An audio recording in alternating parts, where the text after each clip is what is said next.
chobalo, what the mangano. It don't take. I've been searching for you, Charlie. Oh, they gon' chobalo, after the more you go. It don't take. I've been searching. Hi viewers, I'm Victoria Choma Joshua, and I'm happy. Today is my traditional marriage day.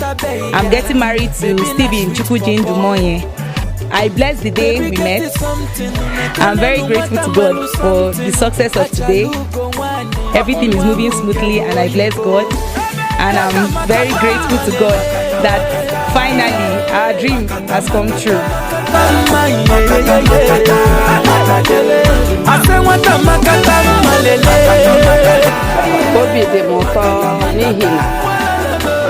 Chineke mere m ya dọpụtọ ịmana ihe gbasara ezinụlọ na ihe Chineke anọ ị ga-esoro m kelee Chineke nke ukwuu. Good afternoon, I'm Chichi Ebuna. Today is Victoria's Day and I'm so happy for her. I wish her well. She was actually my senior. She's like a sister to me and I love her for who she is and I'm so happy to be here today with her. Thank you so much. Mwata golibe o ogyagwa mo golibe na mama yi musilike golibe yo masinachi baby get it something unekene no mwata mwelu something I want tata beya baby na sweet papa baby get it something unekene no mwata mwelu something achalugo wani mwa ugebo yibo Makata malele Makata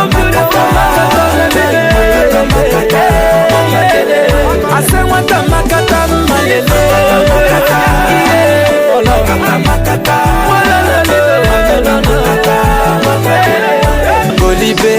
Golibe your mama born you well Golibe yo Mwata golibe o ogyagwa mo golibe na mama yi musilike golibe yo masinachi baby get it something unekene no mwata mwelu something I want tata beya baby na sweet papa baby get it something unekene no mwata mwelu something achalugo wani mwa ugebo yibo Makata malele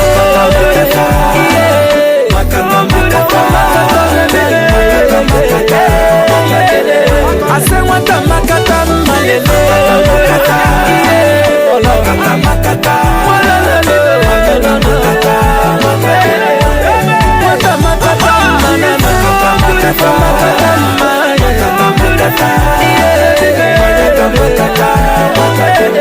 I say what